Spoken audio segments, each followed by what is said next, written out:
Mayor Savage, we are streaming. The meeting can be called to order. Okay. Good afternoon, everybody. I'm going to call this special meeting of council to order. Thank you all for joining us wherever you may be. I know some of you had vacation plans this week. I want to begin by acknowledging that we're in Mi'kma'ki, the traditional, the unceded land of the Mi'kmaq people. We honor the peace and friendship treaties signed centuries ago, and we believe here that we are all treaty people. I want to begin by, since we're back virtual, to acknowledge that we have everybody and that we can see and hear them as appropriate, beginning with District 1 and Councillor Daigle-Gammon. Good afternoon, Mr. Mayor, colleagues, staff. Good afternoon, Councillor Hensby. President accounted for, sir. Good to see you. Councillor Kent, good afternoon. Good afternoon, Mr. Mayor and everyone. Councillor Purdy. I believe she's on a big boat somewhere. I believe she's still on her anniversary vacation. Okay. Happy 25th to her. All right. Councillor Austin. I'm here, Mr. Mayor. You feeling better? Much improved. Councillor Mancini. Hey, good afternoon, Mr. Mayor. I too was on the big boat. It was called the Rita Joe coming over to the Halifax Harbor. Awesome. Councillor Mason. Here and ready to go, Mr. Mayor. Councillor Smith. Here and ready. Councillor Cleary.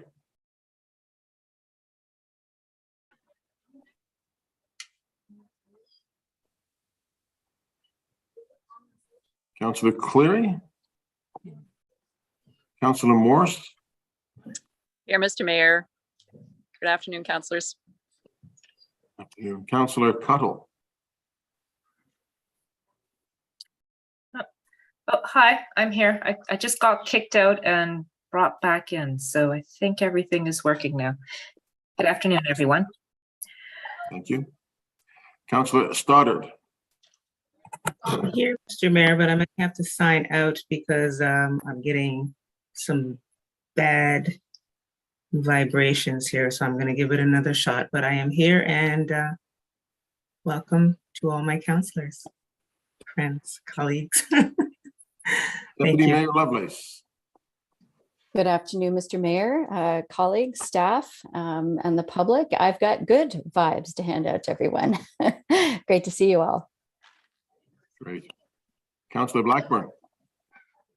Hi, good afternoon, everybody. Good to be here and looking forward to the conversation. Councillor Russell. Hello. I don't seem to have a video camera right now, so I will be rebooting and then coming back in. But good to be here. Thank you. Councillor Outhet. Here and ready to go. All right. Have we had any regrets, Ian, that people we are not expecting at all? Mayor Savage, we have received regrets from Councillor Purdy for the entirety of this meeting. Okay. Thank you, Ian. Mr. Dubé, I see. Mayor, good afternoon, everyone. Great. And John Traves, our municipal solicitor. Mayor, councillors. Thank you. John, if we need you, I just ask you to speak louder or closer to the microphone when the time comes. Thank you. Okay, so the approval of the order of business, Mr. Clerk, do you want to just take us through how we're going to do this?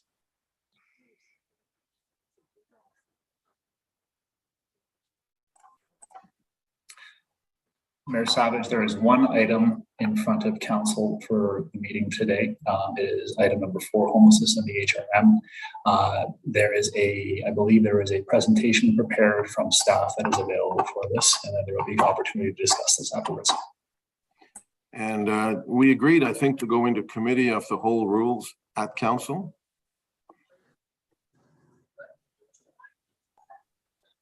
Yes, Mayor Savage, we do have motions prepared for that. We can provide those motions now. We can provide them after the presentation is completed. Okay. Well, why don't we do it now if it's appropriate?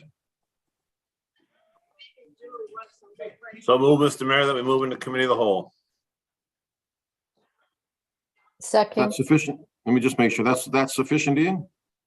Mayor Savage, that will work for the purposes of this. We'll make sure that the clauses are included in the wording, but it will require committee of the whole rules for the entirety of the conversation today. So that will remove the limits on time, some of the time limits and some of the amount of time speaking.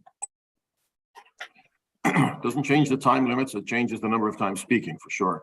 So Councillor Hensby's moved, seconded by the Deputy Mayor, that we use committee of the whole rules for this discussion. Can I vote by hand on that, Ian?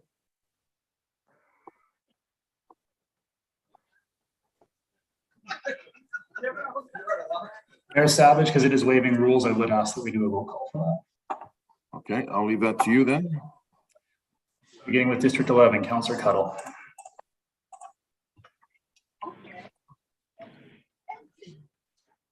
In favor. 12, Councillor Stoner. 15, Deputy Mayor Lovelace. voting yes. Sorry, in favor. Thank you, Councillor Stoddard. 14, Councillor Blackburn. Voting in favor of the motion. 15, Councillor Russell. In favor? 16, Councillor Otit. Yes. Mayor Savage. Yes. 1, Councillor Deglegano. Voting in favor of the motion. 2, Councillor Hensby.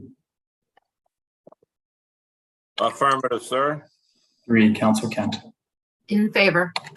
5, Councillor Austin.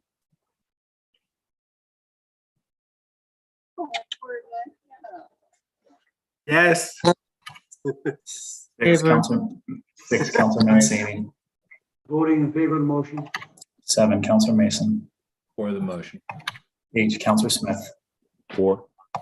9, Councillor Cleary. Yes. 10, Councillor Morse. In favor. Thank you. Okay, that passes. I will ask for declaration of conflict of interest, colleagues. Okay, we will move into our discussion item for today, which is homelessness in HRM. I'm going to hand it over to Jacques Dubé in just a second. I just want to say a couple of things first to colleagues. This is an issue that is a crisis, certainly not just here in Halifax, but certainly here. Housing is a huge issue for us, but homelessness is a very special issue that is, I know, taking the time and attention of all of us, staff as well as council. It is something that we've talked about at council for a number of years. In the past year, we've made significant investments, both in terms of money and in terms of people on this issue. We have worked with the province of Nova Scotia. We as a city have built modular housing on both sides of the harbor. We've provided hotel rooms, as have the province in many more cases. We've used an arena of ours to provide emergency shelter and support for those who are homeless. We have used the Rapid Housing Initiative, a federal program delivered through the city, to provide in the range of 130 units for people who are desperately in need of housing. And again, that was only possible with the support of the province providing the support for that. We did have emergency shelter during the winter for that was full time, as opposed to just, on those days that we designated cold. There's a lot of cold days in the winter. Working with the staff that we have, and I also want to acknowledge the staff at the province. Not everybody would be aware of how hard both the HRM and the provincial staffs have been working on this issue and the work that they've put into it. And of course, most recently, this council and a couple of discussions have designated 4 sites for people who cannot move into a sheltered home or are uncomfortable to do so. So we've designated these 4 sites. So this is something that we have put a lot of work and effort into as we've tried our very best in an area that may not strictly be our jurisdiction, but which this council has never shied away from accepting as a responsibility, to treat people with dignity and empathy, to work with service providers, NGOs, and many others to find solutions. So but it's an important topic. It continues to be a very important topic. And so I think that's the main reason why we felt, certainly I felt as mayor, and I know councillors felt, that we should have a public discussion about this issue of homelessness writ large across the municipality. And that's where we are today. So with that, I'm going to ask Jacques Dubé, our CAO, to introduce some of the staff who've worked very, very hard on this issue. I'll let Jacques open that up and then turn it over as necessary. Mr. Dubé.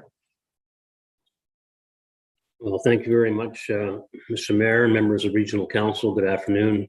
Well, we're here today to provide you with an update on our efforts related to addressing homelessness, designated outdoor sheltering locations and encampments, specifically on our efforts related to reopening Mara Park for all residents to enjoy as a park. First, however, I want to thank Denise Schofield, Chief Dan Kinsella, Maggie McDonald, Max Chauvin, and all HRM staff who have worked on the HRM's behalf, as the mayor has pointed out, with unhoused residents, service providers, and the province to address the homelessness issue that, while it is the responsibility of the province, is one that can only be addressed through open, honest, respectful, and transparent collaboration amongst all orders of government, unhoused residents, the service providers, and advocacy groups. I also want to thank Tracy Tuweel, Deputy Minister of the Department of Community Services, and her team for the strong collaboration with us and the significant investments the province has made this past year in relation to providing more options for unhoused residents, along with the provision of wraparound services through various service providers in our communities. On May 3rd, Regional Council directed me to formalize the criteria and locations for the designation of overnight sheltering sites in parks and to provide additional analysis and recommendations for actions, including a timeline and plan for supporting the transition of people, education and implementation that was led and delivered by civilian staff.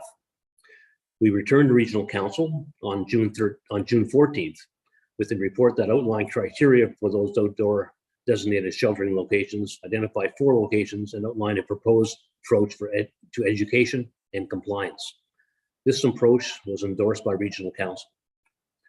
The report included the description of compliance activity at non-designated locations, of which Mara Park is an example, with steps including providing support to those sleeping rough and achieving voluntary compliance to use the designated locations if housing options are not available or accepted. The report also indicated that should these steps towards voluntary compliance not be successful, non-compliance may have to be referred to police to enforce as a last resort.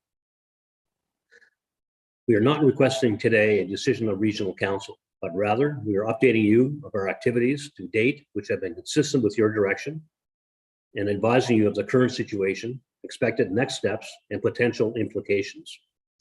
We felt this to be a particularly important considering recent developments at Mara Park. I'll now hand the floor over to Max Chauvin, Special Projects Manager, and Maggie McDonald, Executive Director of Parks and Recreation, to provide you with this update. Chief Dan Kinsella will then offer his comments in relation to supporting the reopening of the park by Parks and Recreation for all to enjoy. And after that, we're happy to take any questions. Thank you very much, Mr. Mayor. Over to you, Max and Maggie. Thank you, Jacques. And Max will lead us through. My name is Maggie McDonald, Executive Director for Parks and Recreation. Max Chauvin, our Special Projects Manager, will lead us through the presentation today, and we'll finish with some comments from me. Thank you very much, Jacques and Maggie, and the clerk's office for bringing. Everybody should have the presentation up in front of you. So my name is Max Chauvin. I am the Special Projects Manager. And today I'm providing you an update concerning homelessness and HRM and activities since June 14th, 2022. And we can go forward the next slide. So Mr. Mayor, as you shared, we are in a housing crisis in our municipality. We shared previously some detailed information from the 2022 point in time count, which was conducted on April 7th. That is a large count by a large number of volunteers who go out into the community to count the number of homeless and where they are. That count was 586 people. That included 91 people unsheltered in tents, encampments on public land, and places for permanent human habitation. As we talked about at the time, that doesn't mean that they're all in municipal parks. That count also highlighted the number of people who are in shelters, the number of people who are in hotels, and also identified a number of residents within the Burnside Correctional Facility that do not have a place to go when they're released from that institution. The Affordable Housing Association of Nova Scotia also keeps HRM homeless statistics and publishes them regularly. Between April 9th and May 31st, we saw a growth of 12.6%, and the latest numbers that they had posted as of this morning were 633 as of July 26th. That's a 2.8% growth. The one comment that's been made to me by service providers and so on is that there are some workers and some people who are not putting themselves on the list because there simply is no housing. And so these numbers may be actually worse than what we're seeing in the stats that are published. Next slide. So, oops, there we go. Also, I thought it was wise to touch on the fact that there is the potential for potentially significant increases in the number of homeless in HRM in the next 2 to 3 years, driven by a number of factors. The loss of affordable housing stock. So there was a good report in March of 2020 on the 5th estate that looked at the loss of affordable housing stock across the country. And there are a number of reasons why we're losing housing stock. With the real estate prices, some small landlords sold their units off because they could generate high returns with housing prices. They've been purchased by investors who may renovate or even demolish them and build new units. And state of the repair has driven some people to make significant renovations. And even in some cases, people selling off stock to be able to generate capital to fix up other pieces. There continues to be a dramatic growth in the population of HRM. Our vacancy rate is still running around 1%. And when vacancy rates are that low, there is significant demand for apartments and prices rise.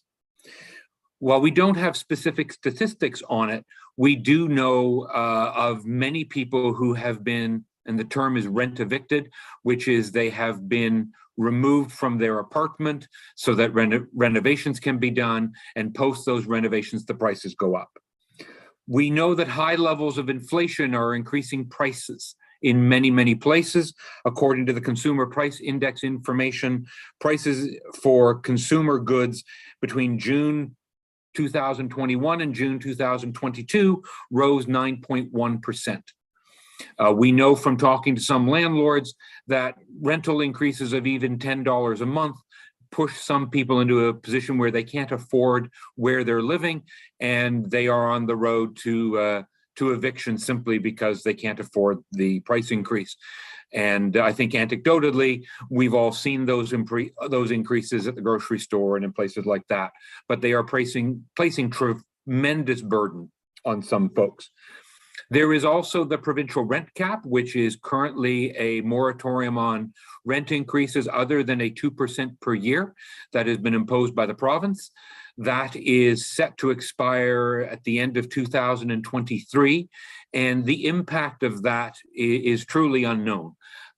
Some people expect that there will be significant increases, others do not, but we don't really know what that would do. But the risk of significant increases in the homelessness population is important.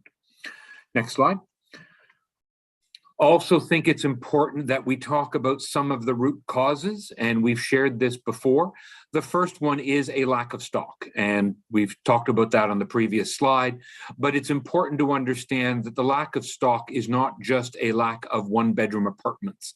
It's a lack of larger apartments that are affordable for larger families, and housing needs to be on a spectrum, which needs to include safe places that people who are sleeping rough can go. It needs to include places where people who need a few nights of support can go. It needs to include places where there is 24/7 assistance available to help somebody with high needs. It needs to include places where you can get assistance when you need it, such as a housing support worker and independent living.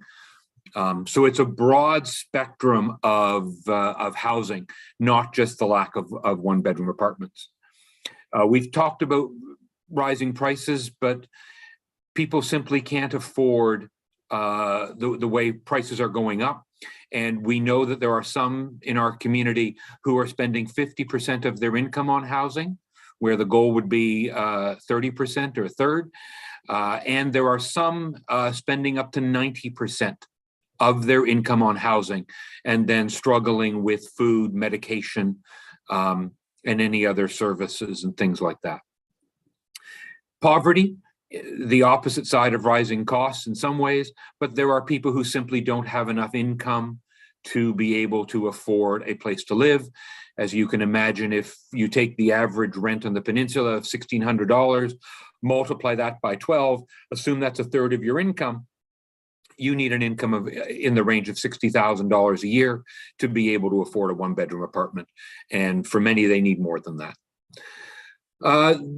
Timely access to comprehensive health support is important. People's physical health, mental health. There are those who would like help with addictions and simply can't get help there. And there are those with highly complex conditions such as PTSD that also are looking for help and simply can't get it. We know that racism, ableism, and sexism all play in people's inability to access housing at a reasonable cost. And we know that there is a disproportionate number of children who were in care, who've transitioned out of that, that are now experiencing homelessness. And clearly there are challenges there for those individuals. So this is not necessarily a comprehensive list, but it's important to remember that it's complicated. There are a number of factors, and I would emphasize, especially on the first two bullets, the importance of understanding that as our homeless population increases, the number of people who simply can't afford a place to live is growing. So next slide. Ultimately, the goal of the municipality is that every resident should have a home that's safe, supportive, and sustainable, and that all homes should be purposely constructed for long-term habitation, built to safety codes and standards, and be in a suitable location based on municipal planning strategies. Next slide. Quite a few people ask this question about the responsibility for housing. So between 1995 and 1996, there were a series of service exchange processes that transferred roles and responsibilities between municipalities and the province. The province of Nova Scotia, through these exchanges, assumed responsibility for social services, affordable housing, child welfare, nursing homes, and homes for the elderly. And in return, municipalities are required to make contributions to the province for education, social housing, and corrections. And what was left was no formal role for the municipality in housing. And yet, Mr. Mayor, as you've said many times, these people, however, live in our city, live on our streets, and are looking to us for help. So it's, but this is where that discussion began. Next slide.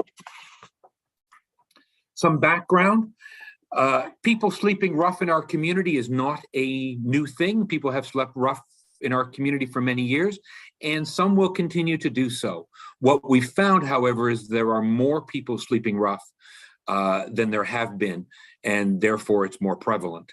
The mayor mentioned the construction of the modulars, 64 units between Dartmouth and Halifax. The Dartmouth units are essentially full and the Halifax units are filling.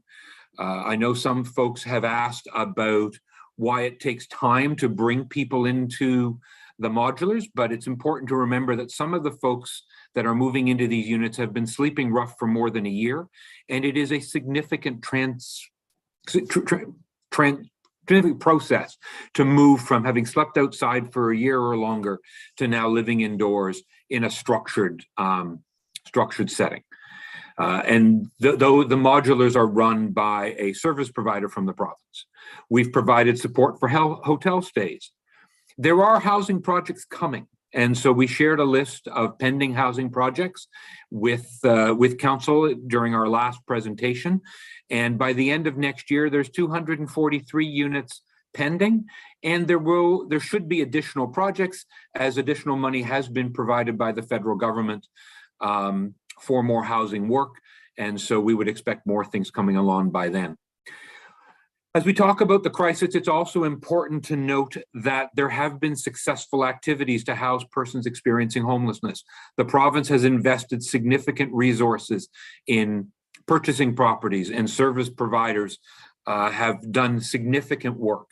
In fact, as we consider the 5 long-term residents of Mar Park that were there over the winter have all been housed, as well as many others in the community. The caution that we hear is that it takes more time. The municipality designated locations where people can shelter. And so we did that, council did that at its last meeting on this topic, and people have been moving into those locations. Additionally, we've been learning from those people who've moved into those locations about them, about what they like, about things that they need, and we will continue to work to improve the designated locations and also consider other options if people need them. The council also directed the creation of a lived experience committee to advise staff. That committee has met. We are starting to get some feedback back from the committee, and I will share a couple of highlights of that as we get further into the presentation. Next slide. In relation to Mar Park, the municipality announced the closure of Mar Park on July 5th and gave everybody living in the park a time until Sunday, July 17th to transition to either a housing option if the province or its service providers could provide it, or to a designated location.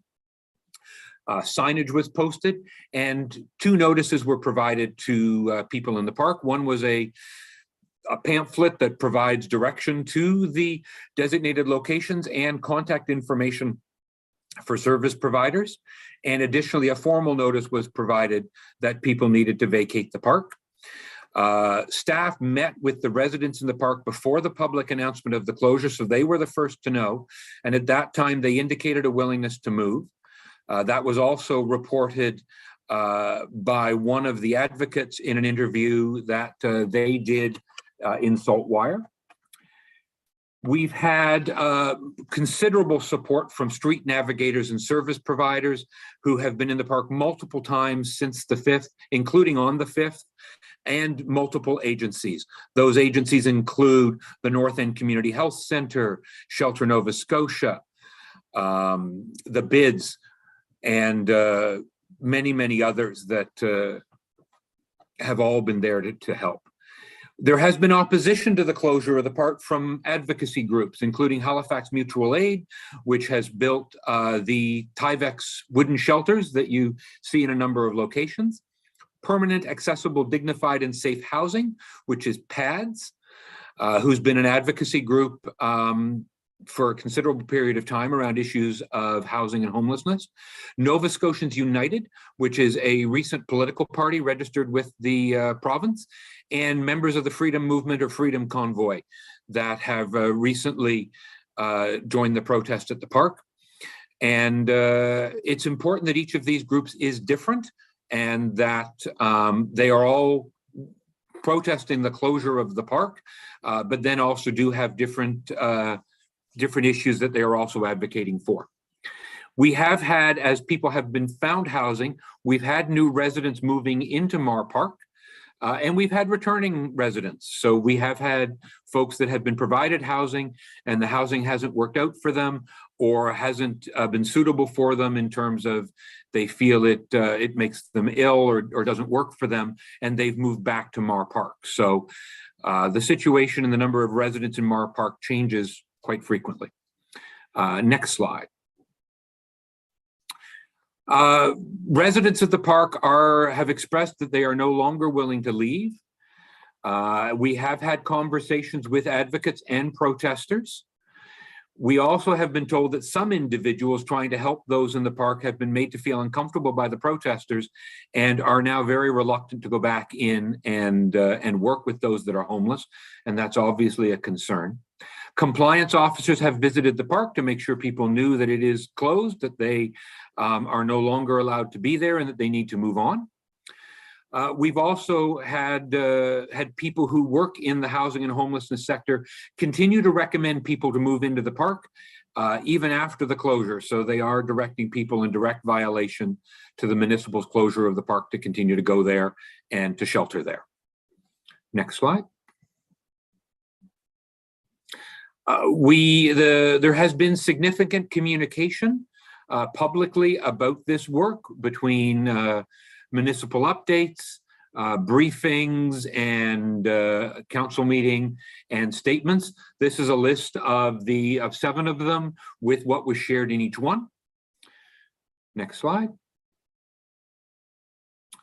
So reported impacts of encampment. So we're going to share with you both what we've heard of the impact in the community of the encampment, and we're also going to share with you what we've heard from those who are in the encampment.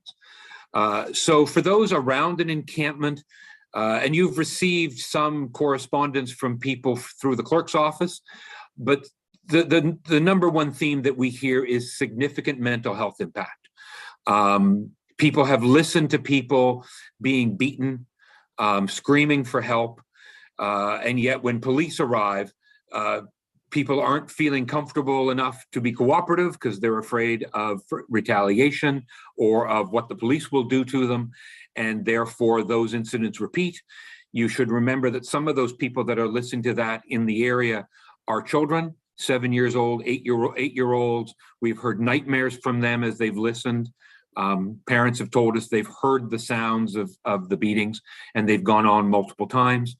We have people who have reported to us that they've developed PTSD from those experiences. There are health and safety concerns. So there is a large rat population that has spread significantly into the community. The municipality did engage professional industrial services to help bring the rat population down, but they are still present. They're still there every day and obviously pose safety concerns. In addition, there are needles, there are feces and other bodily fluids. There is significant stress and a host of other things that prompt significant safety concerns. We've had reports of social isolation. There are people who are afraid to leave their homes due to verbal abuse that they have suffered by protesters and by those sheltering in the park. They also have family who don't come to visit, grandchildren who won't come to see them, and so on. There is property damage and theft, and this is both for the residents in the park as well. You would have remembered, I'm sure, stories of park residents who set fire to other residents' sleeping areas. As well as there's property theft and damage to the neighbors, things thrown at people and so on. There is on all sides a loss of trust in the police, government, and elected officials. On all sides, everybody feels that they have been left out without support and without safety and are really struggling. And there is a fear and actual examples of retaliation on neighbors who complain. Public shaming, there has been homophobic slurs thrown at some people. The N-word was used to describe someone, and that person was a youth. but people have also had their safety threatened, their property threatened, their pets threatened, if they are to complain or report anything to anyone. We have examples of stories that that people would have liked to have shared with you, but didn't feel safe doing so because their name would be published. Next slide. Also, the reported value of Mar Park. So we have listened to First Voice, we've listened to advocates and protesters, we've listened to navigators. And why is Mar Park important to those experiencing homelessness? There is and those who are advocating and protesting its closure. There is a sense of community and belonging. There are some of the volunteers, and there's a large volunteer network who help support people. They have gotten to know people. They have formed social relationships. And in any time that I have been in the park or near the park, people have been dropping off supplies and so on. So there is this sense of community. There is this sense of belonging. There is this sense of kinship that's important for people who are living there. It's a very, very public site, and people have told us, especially for women, that feels safer to them than perhaps some of the designated locations that are more isolated. We should note that there has been violence against women in Mar Park, and we've been reported that one of the recent residents who was a woman left because she no longer felt safe in the park. But safety is a huge concern. Mar Park is very central, easy access to everything, including a grocery store. So while some people do drop off food in somebody, a lot of other people and street navigators provide grocery gift cards for people to be able to get food, and walking distance to a grocery store is important. There have been concerns expressed about access for ambulance and emergency vehicles in some of the designated locations.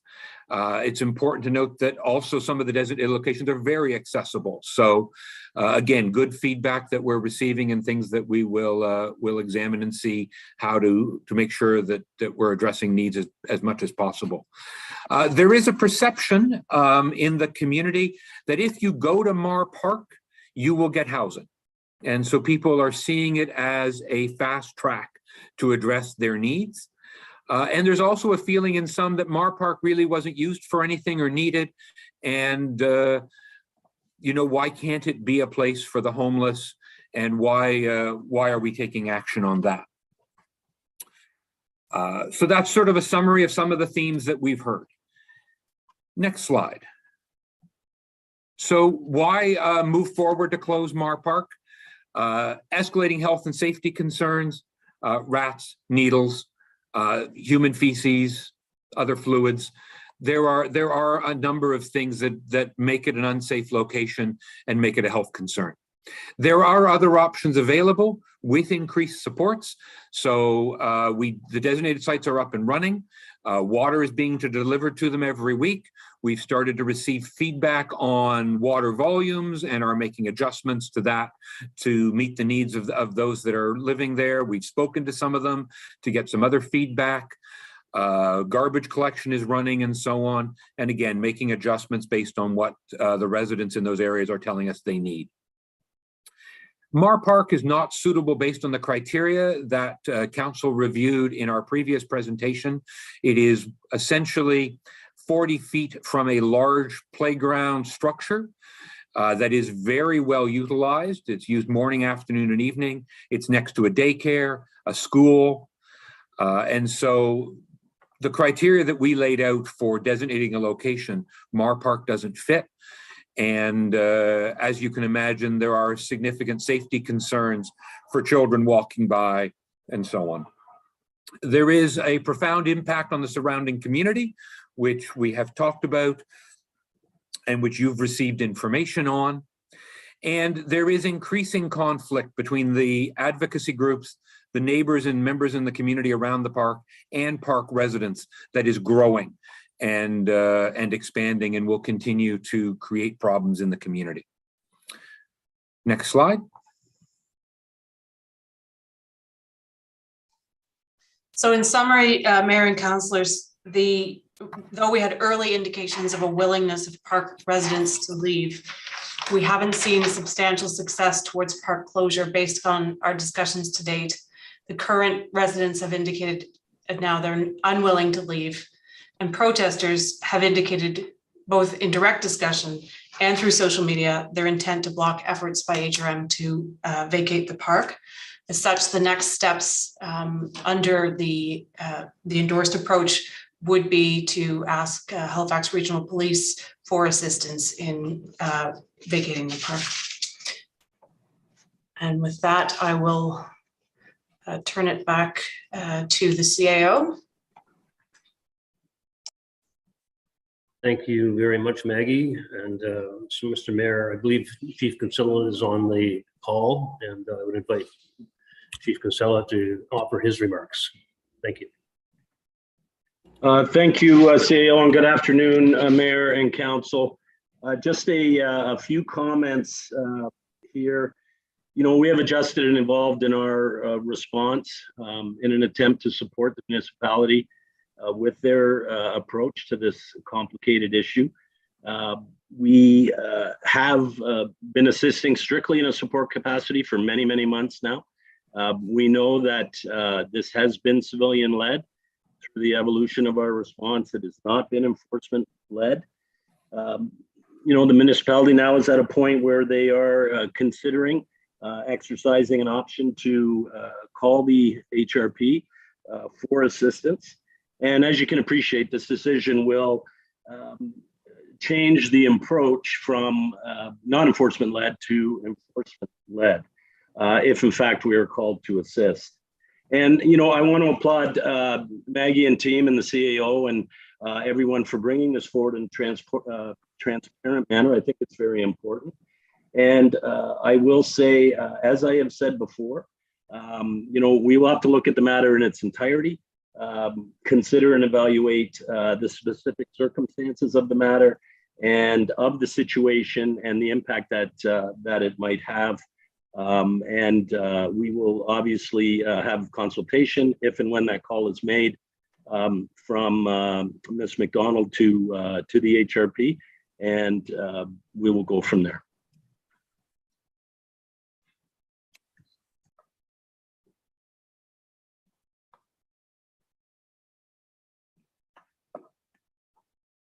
So, Mr. Mayor, that concludes our presentation, and we're more than happy to take questions. Okay, thank you all. So there is not a, there's no recommendation that we're considering. This was an update that I think we all felt needed to be made publicly so that people knew exactly where we are in this and the efforts that we've been making. So I will open the floor to anybody who may have questions or comments.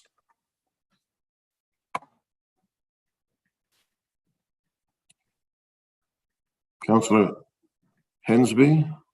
Mr. Mayor, do we have any timeline when we anticipate the work that needs to be done in the park for the rehabilitation to begin? When can we declare this to be a construction site and therefore perhaps other safety orders can be taken into account? Through you, Mayor, to the councillor, we wouldn't begin the construction project until the park is cleared. The construction efforts we anticipate may take several months. It's quite a substantial effort, that restoration effort that will be required for the park. Is there a portion of the park where some of the equipment can be mobilized and, you know, show that this is a construction site about to occur? So we're not playing games here. This is serious. This park needs to be rehabilitated. We have to move the gear in to do so, and move the gear in means we got to move the people. Through you, Mayor, to the councillor again, we wouldn't begin those efforts until the park was empty. Because of the safety issues on site, we would need to do some remediation before we begin any construction efforts. Thank you. Thank you, Councillor Austin. Thank you, Mr. Mayor. So, I mean, it's clear from the presentation for me, you know, this situation at Mar cannot continue. It's gone on too long already and is deteriorating. My question, I mean, I don't expect that we can give a definite at this point, but where we have gone through all these efforts to try and get the place closed peacefully, to try and work with folks, and that is clearly just not going to work with some of our activist groups out there. Where the next step is police enforcement, do we expect, like, is that imminent at this stage?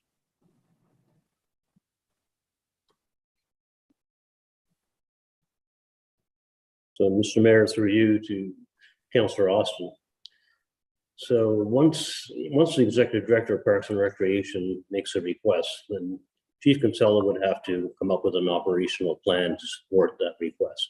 So, you know, all I can say is that I can't give you a definite timeline as to exactly when anything would happen, but then clearly the next steps are for Ms. McDonald to make a request, and then Chief Kinsella would have to take the time that is necessary to ensure that there's a plan in place to support that, you know, and contingency with all the contingencies and the risks that we all know about that will need to be mitigated and resourced appropriately. So I cannot, you know, I'm not going to, cannot make comment on the exact timeline, because at this point we'd have to make that initial step, which I suspect is imminent, i.e. the request, but to give you an exact timeline as to when some form of police support to the operation would be ready to go would be speculation on my part. Thank you for that, Jacques. I you know, in my still recovering foggy head, I realized in your answer I didn't phrase it exactly. Like, I mean, I knew you couldn't give a specific date or anything like that. What I was more wanting confirmation of is the voluntary compliance, that whole kind of period. We are at an end of that at this stage. Well, I would say, you know, subject to Maggie's comments, I would say that, you know, there'll be further conversations on the ground with the residents and some compliance. But we're at this point, we do not believe that any of those efforts will bear fruit or result in the cessation of occupation of the park by the unhoused residents that are there. Nor will it result in the so-called volunteers, activists who are occupying the park on a sporadic basis. Thank you. Deputy Mayor. Thank you, Mr. Mayor. I first want to say how much I appreciate the work that has gone into this. Maggie and Max and team, you know, this has been difficult. This has been very trying. As the mayor said when this meeting first started, we have done as much as we possibly could within our mandate and within our authority to assist those who find themselves homeless. You know, when I look at the long-term outlook and we consider the source of homelessness, much of these things are out of our control. We don't, you know, control rent caps. We don't, you know, control the child poverty and poverty in our province, but certainly we can do more to have suitable housing stock, and we are doing that. I know that there's been some difficult conversations, and I just want to say how much I appreciate that and the work that you've put into this. I have a couple of questions that didn't really sit well with me. Can you please, Max, explain what you mean by people who are individuals trying to help those that are in the park and they're being made to feel uncomfortable? Is there a climate of aggression that's becoming stronger in the park, that is becoming, you know, to the point where folks who were helping are no longer welcome? And the second part of that question is there a conflict that's now building between the various advocacy groups? I'm concerned that the folks who are in the park are becoming pawns for a territorial fight rather than being able to actually help them. I agree with Councillor Austin. It's time now that we have to acknowledge the fact that voluntary compliance is out the window. And the last thing I just want to understand, Max, your statement that Mar Park is perceived as fast tracking to housing. Can you explain? Is this just something that's more of an urban myth, or is there validity behind that? Just wondering if you can speak to that, please. Thank you so much. Thank you, Deputy Mayor. Mr. Mayor, through you to the councillor. People and individuals, I think it's a number of things that make some people feel uncomfortable going in. I think some people have been treated aggressively, especially when they are trying to talk to an individual who's homeless about moving out and going into a housing option. And that's been reported to us. It hasn't been my experience in there, but other folks have reported that. We've also had people, this is again, not all protesters, but there have been racial slurs, there have been homophobic comments. There on the weekend of Pride Week, of the Pride Parade, there was loud anti-Pride statements made by the protesters in the park, which has made some people feel very uncomfortable, and that they don't feel safe going into an environment with that kind of language that gets used and things like that.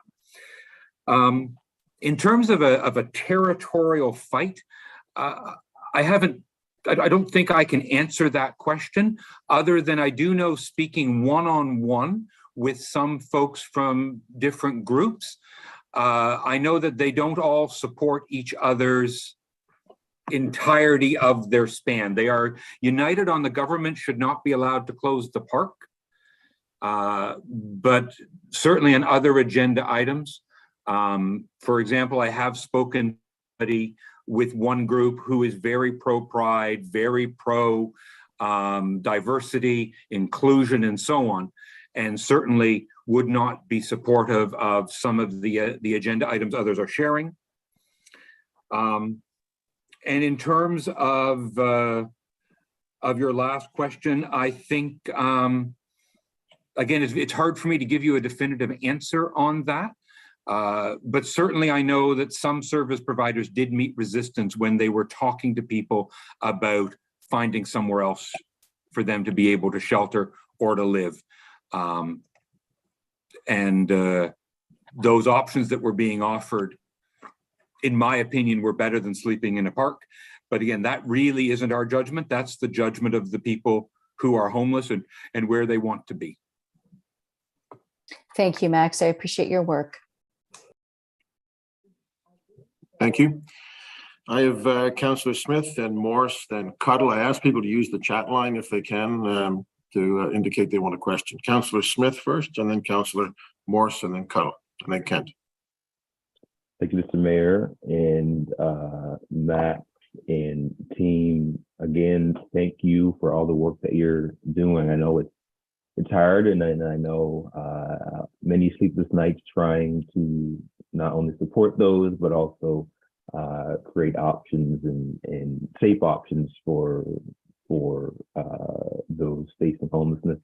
And Councillor Austin said it first and clear that what's happening at Mar Park can't continue, and I agree, Max. I think this was one of the most detailed presentations that we've had related to the broad issues and serious issues that are happening at Mar Park. So I appreciate you highlighting that and really just being straightforward. And these are the issues that's been happening for a long time, and I feel bad for the residents, and I wish we weren't at this point today where we're this is the second or third council meeting where we're discussing how we're potentially going to close this park down in a safe way. So my question was really around the voluntary compliance piece, which already was spoken about, and Max, you talked a little bit, or Maggie talked a little bit about it. So I won't ask any more related to that. I do wonder though, what is the approach for other parks that we're seeing issues happen? I know we have a few in Dartmouth that are not designated.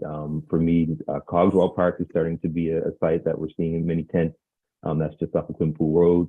So I'm just wondering what's the approach with other sites that are popping up? And the other question, you mentioned resistance from service providers coming from individuals who are in Mark Park. Is that after the notice?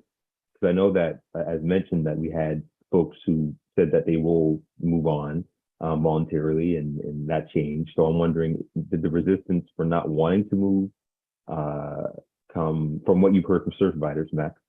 Was that after the notice was received, or is this a theme that was happening before that notice was received? Thanks for the question again, Mr. Mayor, through you to the councillor. Let me first talk about the resistance. The resistance was felt only after the announcement of the park closure, and protesters were actively on the site every day. Up until that point, protesters weren't on the site every day, though there were people who came by. As I said, there is a community of folks that are trying to help the people in the park, but it's definitely stepped up since that. But the only mention of resistance was after that. In terms of approaches to other parks, you mentioned Cogswell, which is slightly different perhaps than some of the others, is the fact that it's going to be a construction site in the next few weeks for an improvement project there. But the approach for other sites will be, as we outlined in the report on the 14th, which is first to send navigators in, make sure that we know who the people are, we find out what their needs are. Is there an option for housing for them? So it's important to remember that even when housing's available, as I mentioned on that continuum, not everything is suitable for everyone. And that includes both based on what their needs are, but also what they want. So we find out what they need, find out what they're interested in, how can we support them? Then it would be to provide, if there's no option available through any of the provincial programs or the service providers that the province has lined up, then we would look at, can they move to a designated site? Can they give them information on the designated sites? And then begin to work on providing them support. So we'd support them where they are, but we'd also support them in a designated location. So there can be a host of things that somebody might need, and we provide support through the navigators to be able to service that. Thank you, Mr. Mayor. Thank you. Councillor Morris. Thank you, Mr. Mayor, and thank you very much, Maggie and Max and team. Extraordinary work you've been doing for many months, and really walking a tightrope between trying to provide safety for the people living at Mar Park and trying to provide safety around Mar Park. It's a very difficult task. So thank you for your work. I just am looking for a few more details about the Freedom Convoy activists, and anything that you can provide to council on that, how many there are and why they see Mar Park as a cause for them. Thank you.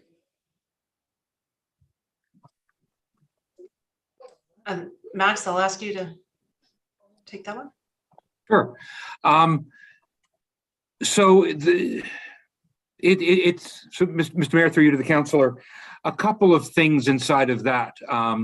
There is a freedom movement that has sort of moved forward that comes there. And so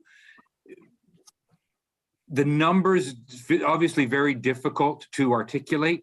We certainly know that we've seen at one point in one of the protests, it was reported that there was 30 to 40 people in the park.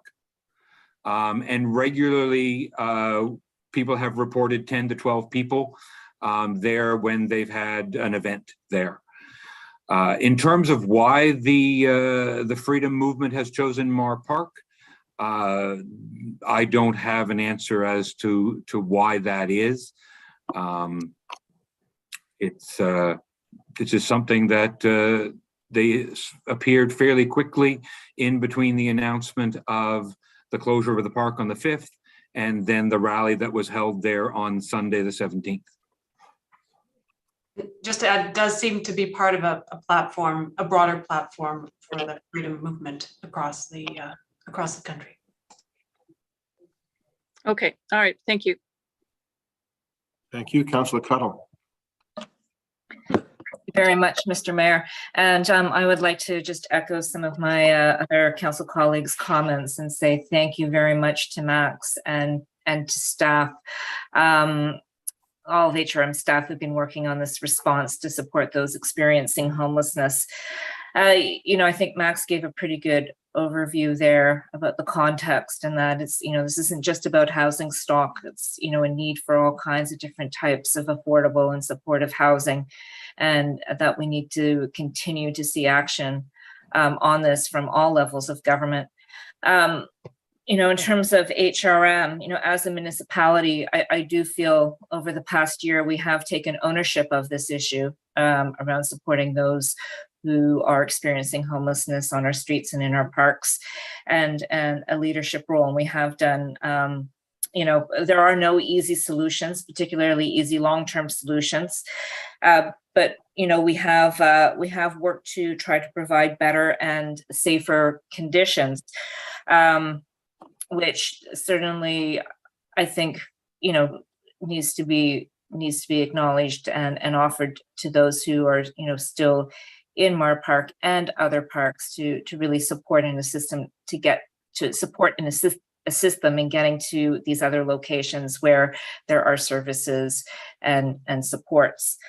I guess I have a couple of comments. One, in all of this discussion, I think it's important that we need to separate out, the advocacy piece from, the frustration that many residents who are living near encampments are experiencing. And a lot of these are very real issues that need to be considered. And also the need, from the needs of those who really need help. So just as we continue to go forward, I think we really need to kind of separate out these issues and just ensure that, those people who are on the ground, who need support, who are probably getting information from many different sources, who have trust issues, not just with, perhaps with government for past failures or with, police, that we really continue to try to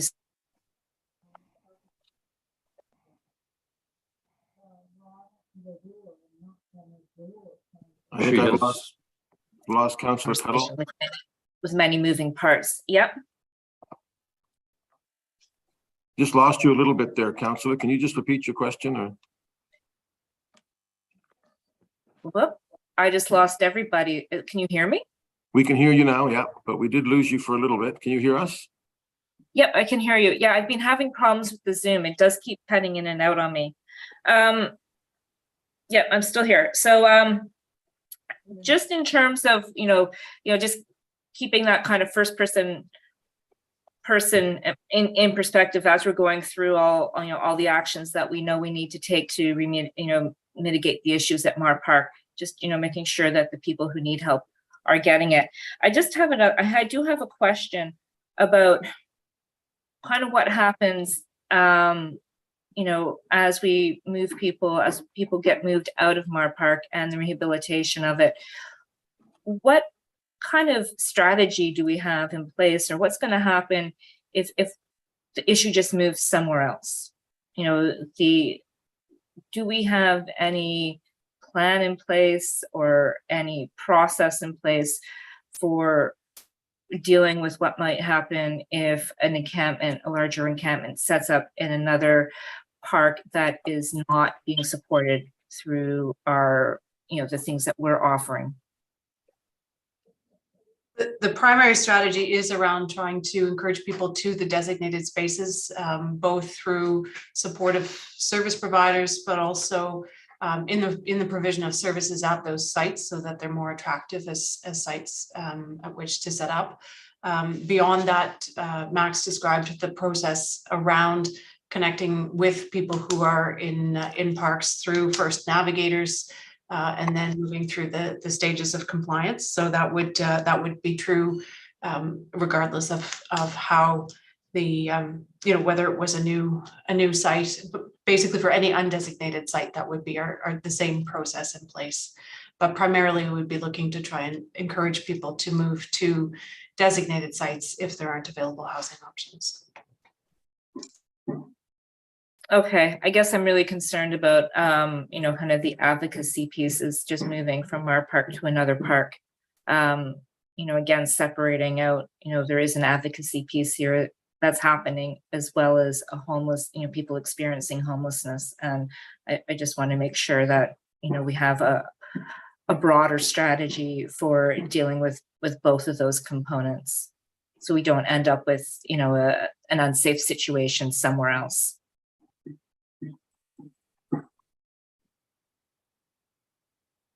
Thank you. That's all. Thank you.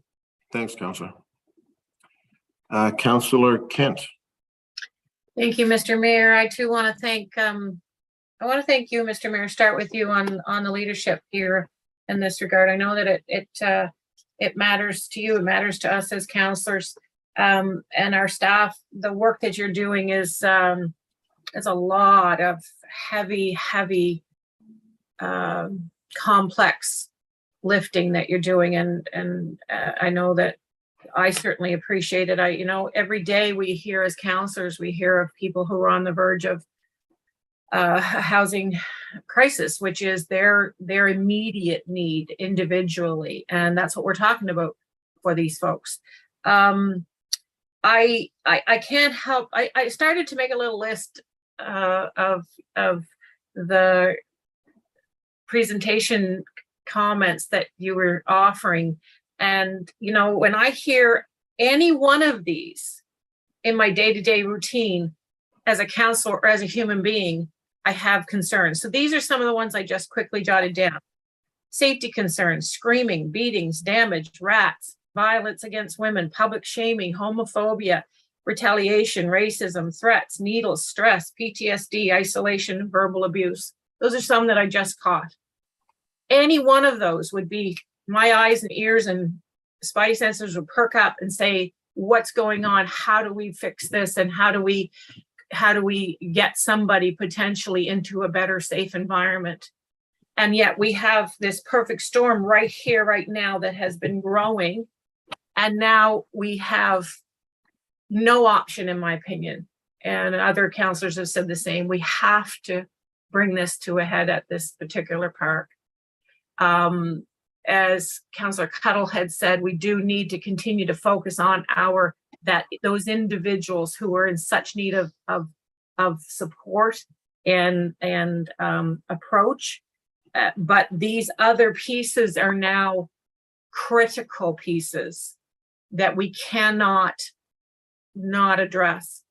And Chief Kinsella, I know this is nobody in our policing agencies would want to have to deal with this on a day-to-day basis, and to know that this has such potential to be something, go into another whole realm of difficult approach.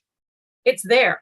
The facts are, we now know that if we move into, which I believe we have to, resolving this situation at this particular park with police engagement, it's not going to be pretty.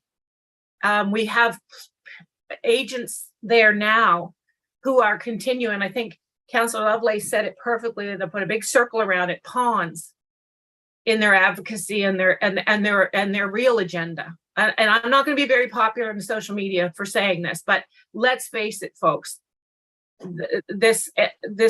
These agents who are suggesting to us and suggesting every day on the Twitterverse and every day in the public that they're there championing for these folks who are homeless. They are there for their own agenda.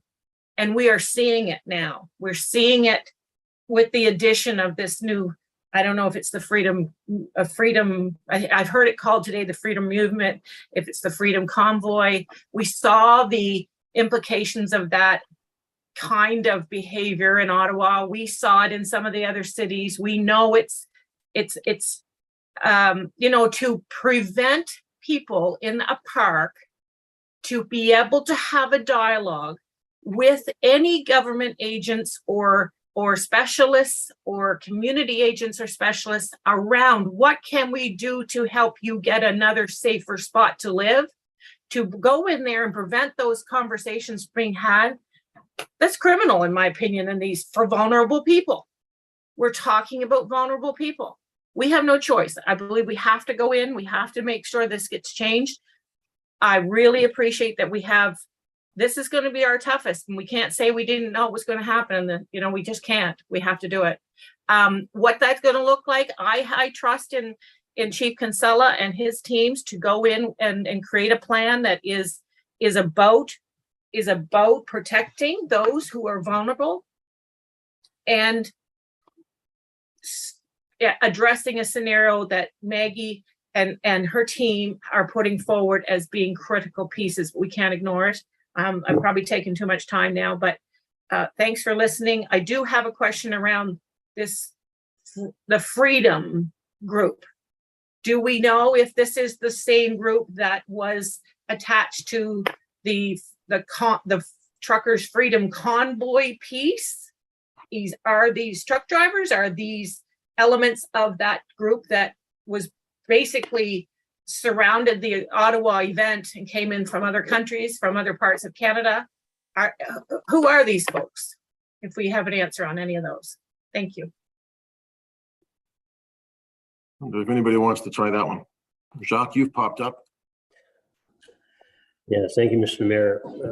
It's a great question, actually. And what we're aware of is that the convoy folks that are participating are associated with the folks that were in Ottawa. We do know that the folks that are on the ground here in HRM are from Nova Scotia. To our knowledge, all the participants are from Nova Scotia, different parts of Nova Scotia. And that's pretty much all we know at this point. We're not aware that there are others from other parts of Canada that are here yet. But there's certainly a linkage there from the convoy, Freedom Convoy people on the ground here in HRM to the larger movement that's happening. That happened in Ottawa, and that has happened in other parts of the country over the last several months. Thank you. Thank you, Councillor Kent.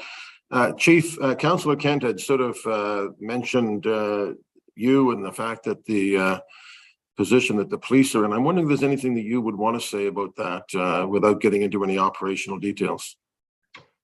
Thanks, Mayor, and through you to the council. Obviously, as you said, I can't give too many operational details, but we're going to take a measured approach. We're going to evaluate the situation and the impacts and the outcomes. And, we truly want those that are experiencing homelessness to have an opportunity to be housed. We also are cognizant of the fact that there are other factors at play and other individuals and groups maybe that may try to become involved in this situation. So we will take a measured approach. But clearly, if the municipality makes the call, we will, have that conversation, and we will develop a plan and put that plan into effect to make sure that we can uphold not only safety in the area, but also do our very best to get those individuals who are homeless into the appropriate supports and lodgings. And I know that the municipality and we are very committed to doing that. Having said that, we do have an issue that we do have to address, and we'll have to put the appropriate plan in place if that is the decision. Thank you, Chief. Thank you, Councillor Kent. Councillor Daigle-Gammon. Thank you very much, Mr. Mayor. Thank you, Mayor, Jacques, Maggie, Max. A really, really good presentation. And I think, as has been said before, a kind of detail that we have not seen and maybe the public has not seen before. So it is good to have this fuller conversation, I believe, and I think that the public needs to have that as well. Feeling awfully nervous about this, I'll have to say. I think a lot of people are. We do know that we need to protect those that are homeless. We need to support the residents who are living near Mara Park. And how do you do that and keep it balanced and not have a repeat of what happened last August? I think it's the last thing that we want to see is the public. And so I am a little concerned over all of that. The comment around the lived experience committee, Max, you had said that, they've had one meeting. I keep wondering, you have been phenomenal in the job that you do. Do they need, when we're thinking about, what's left in terms of a civilian response, is there somebody that they would recognize to negotiate, to have a conversation about how to make it this a more peaceful transition and close the park? Are they looking for somebody else? The lived experience committee, is there somebody there within the United Way? I'm just wondering where we can sort of speak to PADS, speak to mutual aid, see where it is that they are, and how we can, how we can move this forward and still try on that civilian response. I know from everything that I'm listening to, it seems like we're lost on that. If that doesn't work, I do wonder, because there are other sites outside the jurisdiction of HRP. Do the RCMP have experience in this? And is there a plan that they may have been looking at and how they do that? And also how resourced HRP is in this plan that you need to make. So those are my comments and questions. And I can't thank everybody enough for our staff and the work that they're doing to try to make this a little bit more peaceful a movement out of the park and to restore it to the community. Thank you. Mr. Mayor, through you to the councillor, thanks for the question. The Lived Experience Committee, they actually, it turns out, aren't just having a single group, focus group type meeting. It's individual pieces to put that together. One of the questions we have asked them to explore is the relationship with HRP and how that could be better, and they certainly are doing that. At this point, they're continuing to have conversations, though I do know that the facilitators told me that they did get some good feedback on that, so there will be some good information coming to us. In terms of further negotiations, both of the groups have said that they will defend the park aggressively, and that if HRM wishes to clear the park, they will resist. And one person told me it will be August 18th again, or worse.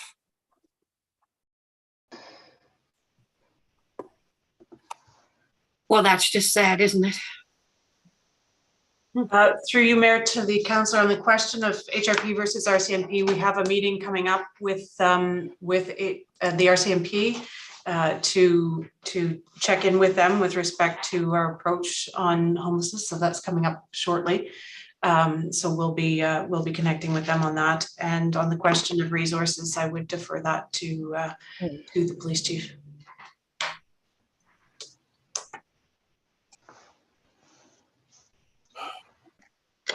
So thanks, Councillor, for the question, and through you, Mayor, to the council.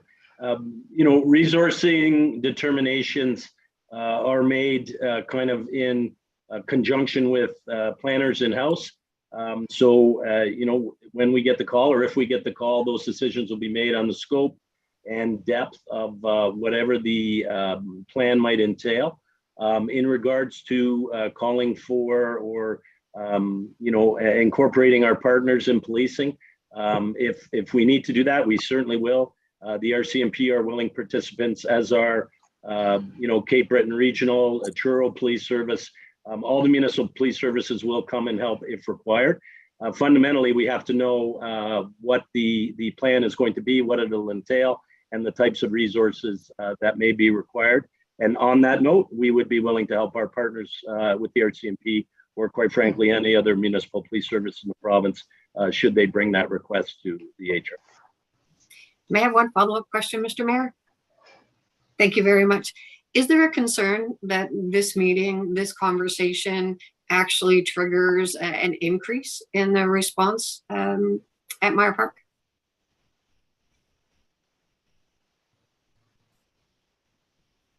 I don't know if the chief may wish to comment. I mean, certainly the discussions that we've had, we've tried to be as transparent as possible throughout the process, starting from the designated sites. We had 2 council meetings on the designated sites. We highlighted in our presentation for you the public communications we've made about our efforts related to the park. We were very clear about announcing the closure and the date by which we expected people to leave. So all of these things we've tried to be as clear and transparent as we can. That hasn't resulted in a better outcome in terms of willingness to vacate the park. It is possible that the public discussions may spur increased efforts. We don't know how people will react to this, but we can only try and be as transparent as we reasonably can. Thank you very much. The transparency is excellent. Thank you. Councillor Blackburn. Thank you very much. And thank you so much, Maggie, Max, Jacques, Mayor Mike. You guys have done some incredible work. And I know this has been extremely difficult. Appreciate Chief Kinsella being here as well, and appreciate the work that's gone into to his involvement here. And you know, I start off by saying that compassion is written in my DNA code. You know, I've always been a little left of center, to the extent that my dad used to call me Red Sonja. So that's where I come from. But you know, there comes a time when common sense, I think, has to overrule, and we've come to that moment. As a professional communicator for most of my career, it absolutely kills me that we're not able to properly tell the public what has been going on and the measures that HRM has taken to address this crisis. I wish that we had taken out a full-page ad in the Chronicle Herald with bullet points explaining exactly what HRM has done to support the folks in Meyer Park and the response from the activist groups on site. But I do fear that we have come to the end of the line. Involvement by activist groups who simply don't give a hoot about our unhoused neighbors has changed the water on the beans for me. We now have groups involved who have their agendas and only a desire to advance those agendas. Activist groups on opposite sides of the spectrum, each fighting for their rights to occupy the park. Well, enough. The park is closed. The conditions there are abysmal. We are one heavy rainstorm away from a cholera outbreak, as far as I'm concerned.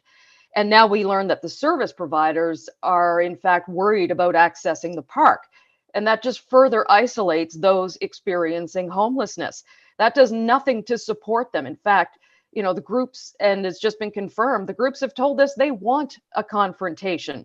That's what they're there for. So the question that I guess I have for Max or Maggie or anybody, if anybody is experiencing homelessness in that park right here, right now, puts up their hand and says, I want out of here, is there a vehicle from HRM available to transport them to a new location, to a new spot where they can set up their tent and have services provided to them? Thank you. Thanks for the question, Councillor, and Mr. Mayor, through you to Council. Traditionally, that vehicle is something that would be provided through service providers and through navigators and so on. And yes, we've had people who've confirmed if we had somebody who wanted to go out, they would take them, and they would take them wherever they needed to go. Absolutely. And so that's all it takes. Just raise your hand and say, I'm out of here, and we will have somebody there to help assist you relocate to a safer location. All right. I appreciate that. And if anybody wants me, I'll be in the corner with Councillor Kent deactivating my social media. Thank you. Thank you, Councillor. Councillor Outfit. Thank you, Mayor. And there's a couple of things I wanted to say that since this time last year, roughly, this August the 18th, there were a few things that I was critical of at the time. And I wasn't critical actually of mutual aid or PADS and folks who initially, I think, started and wanted to bring attention to a situation that was unacceptable, the homelessness situation. And Mayor, with their advocacy work and with your leadership and others, we have taken a lot of steps over the last year. And Max highlighted those in his presentation, and I thought the presentation was excellent, and I appreciate it. The other thing that I was critical of last year was the lack of communication and transparency. Well, that certainly has been addressed today, and that was one of the reasons why I thought, and others around the table thought, it was good that we have this conversation in public today, though there probably will be some fallout. I don't believe that most people who care about homeless people and who have tried to build shelters, bring food, talk to people, whatever, who are unhoused, want to fight with police. Those who do, at some point, will probably get their wish. And they won't win in the long run. And that's unfortunate that the police will have to deal with this. I hope that it will be a small group and it will not be the people who were originally there for what I would call honorable purposes. The honorable purposes being trying to bring attention to our homelessness situation, which they have done over the last year, and all orders of government have taken some steps, and I commend them for that. I just wanted to just circle back on what Councillor Blackburn said just one more time. The big difference for me this time versus the 18th of October last year is that we believed folks had a place to go. And it turned out that there was some miscommunication, misinformation, whatever, and then not everybody did have a place to go.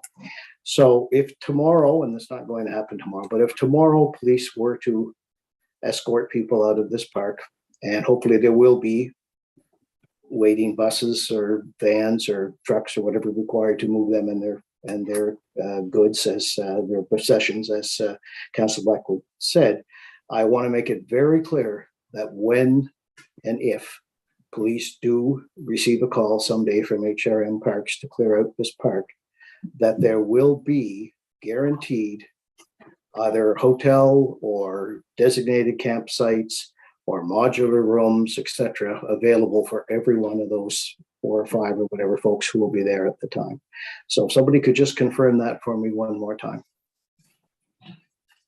Through you, Mayor, to the councillor, we are working with the province on an almost daily basis to ensure wherever there are rooms available, hotel rooms or otherwise, that people are housed. That's always the first preference.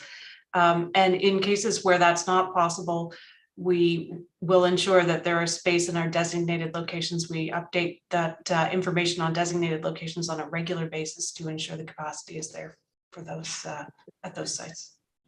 All right. Well, it would be nice if that wasn't required. It would be nice if folks move to those locations. I'm still will hope and pray that that happens. If it doesn't, it does sound like we are better prepared and organized than we were last year. Thank you, Maggie. Thank you, Mr. Mayor. Thank you. Councillor Russell. Thank you very much. We have been talking about Mar Park, and when we were talking about this some time ago, we knew how many people were in the park. We knew who they were, basically, and then we closed the park. And I'm just wondering, since we closed the park, has the number of people in the park changed? And are the people who are in the park now the same people who were in the park earlier?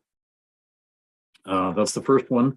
The second question is that HRM's population has been increasing by a record amount, both HRM and across the province. And do you know how much of an impact that's going to have on the number of people sleeping rough? I would think that's hard to guess, but I'm just asking you to do your best on that. And you had also mentioned the increase in the by name list. I'm wondering where that increase came from. Was it new people who are local who have added their names to the list, or are there people from somewhere else in Canada who have come here, and by virtue of them coming here, their name is now on the list? So thanks for the questions, and Mr. Mayor, through you to the councillor. The people in Mar Park are changing fairly regularly. But the 5 people that we knew of in the park on the day we closed it were offered hotel accommodation. Again, people get assessed for that. But some of them have returned to the park as the hotel accommodation either didn't work out, or as I said, in one case, the person felt that the hotel accommodation was making them ill. Some folks are very transient, so it does change fairly often, but the number of people in this park has fluctuated between 4 and 5 to the best of our counts.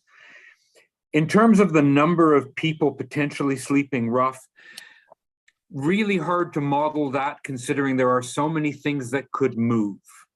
So I don't really have a good number that I can necessarily give you for that right now.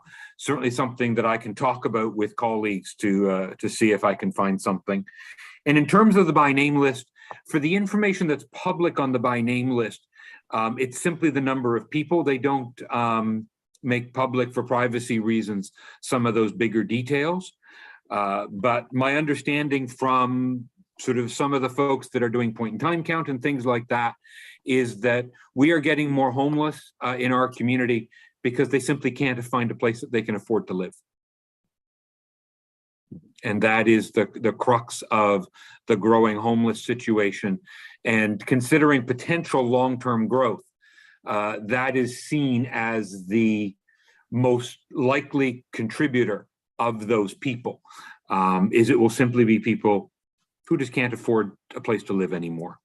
And some of the service providers would tell you that we have people living in church-style sheds on the Catholic Church property, in HMA sheds, and in tents, who are working, who have a job, who pay taxes. They simply don't have enough money to have a place to live. Right. Okay, I met someone like that today. So, okay, thank you very much, Max. Thank you. You're welcome, sir. Councillor Hensby, are you your hand is showing? Yes, Mr. Mayor, I put a question in the chat in regards to what is our current vacancy rate at the 64 units that we've built? And also, are there any provisions under the Public Health Act in regards to having a directive, perhaps from Dr. Strang or from the Health Authority, of saying this is the public health matter, this park has to be evacuated? Is that being examined as a possibility to exercise?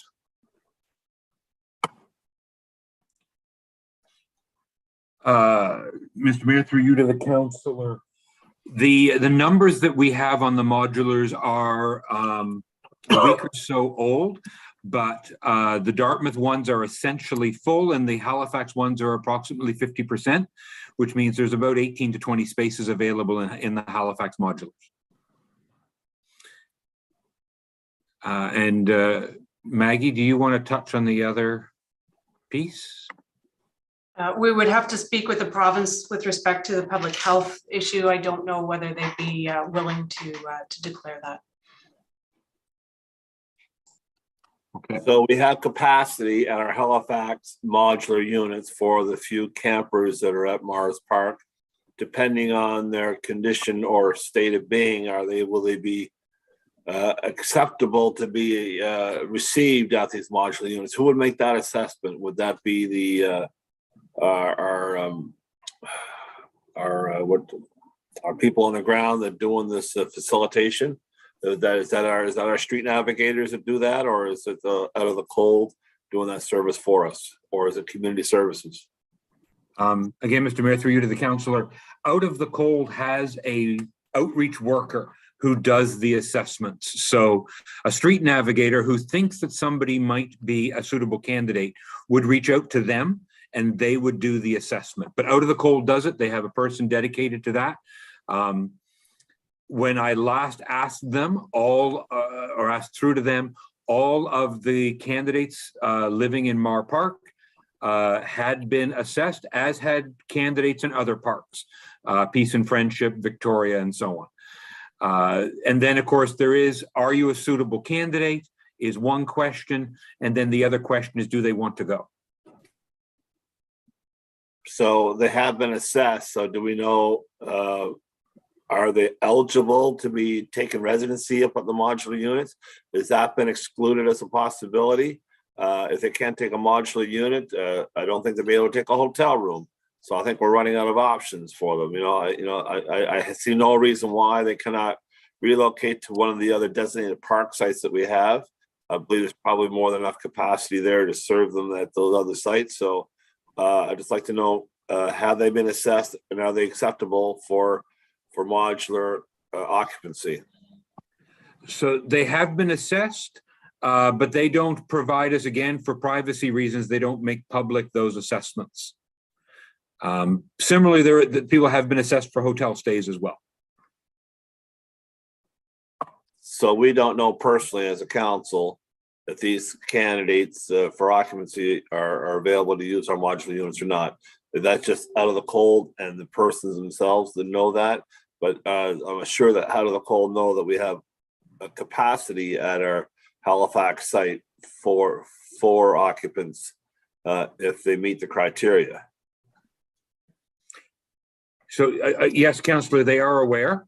And again, it's important for everybody's successful transition who is going into the modulars that Out of the Cold has a process that to help people integrate into that. And it is a significant transition between having lived outside for more than a year into an indoor space. And some of the candidates in the modulars have high needs, and it does take time.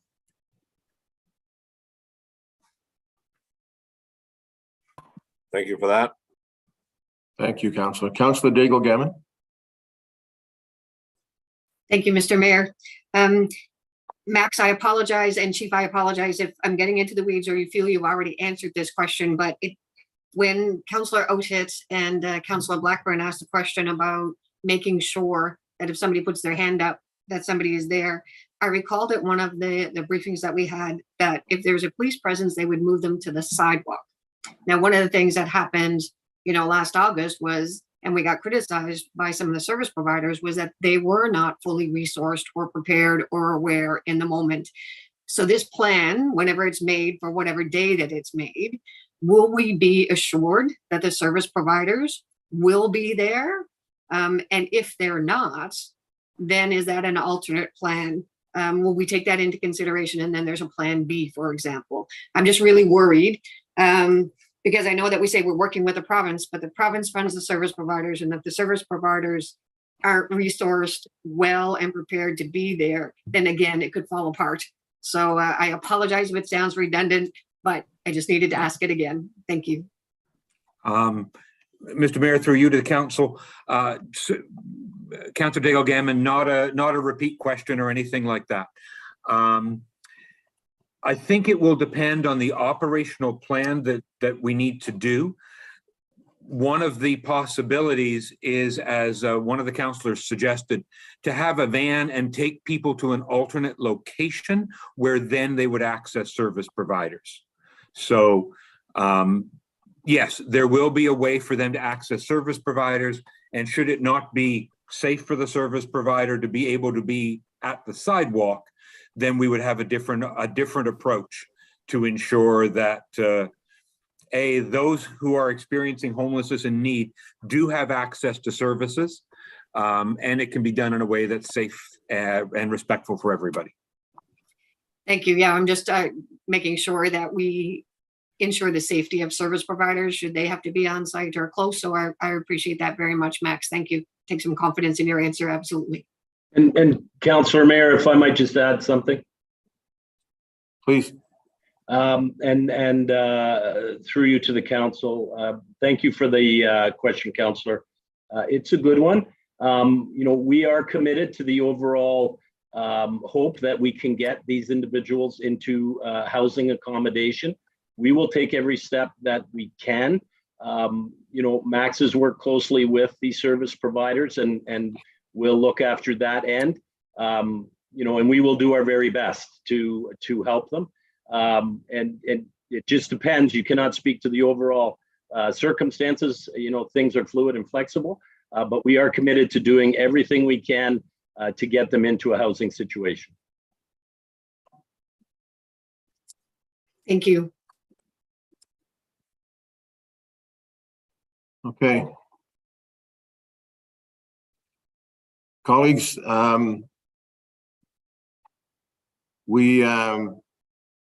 know we all felt strongly that we wanted to have a conversation in public, and I know how strongly every face on this screen that I see feel about people who are ill-housed or underhoused, that they're human beings entitled to the dignity and as much as possible the opportunity that the rest of us have. One of the things that I see every now and then is people saying, well, give these people a better opportunity. And I think that's a legitimate point. And I think it's one that we've addressed over the last year. We've certainly worked hard with our colleagues to do that.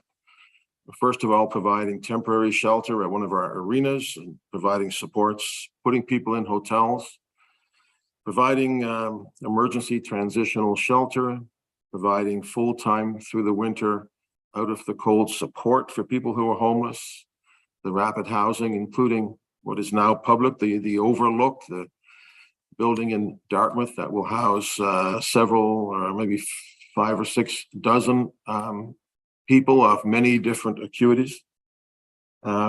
Investing as a group, as a city, on behalf of the city, $4.5 to $5 million on providing these modular units.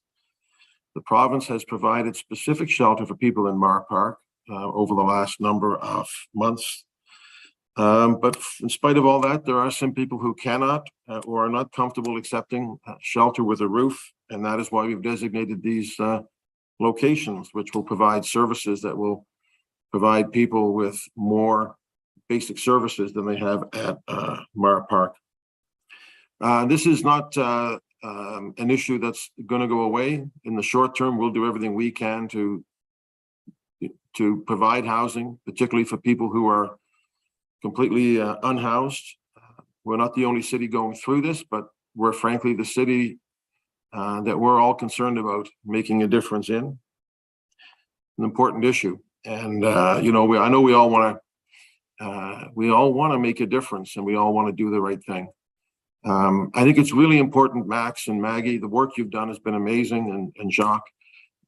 That question that keeps coming up, I know it's a little bit tricky, but we need to make sure that everybody has, the opportunity to go somewhere. We can't be mistaken this time. That people have to at least have an opportunity to go to a better place outside in the places that we've designated. That has to be sort of the table stakes in this discussion.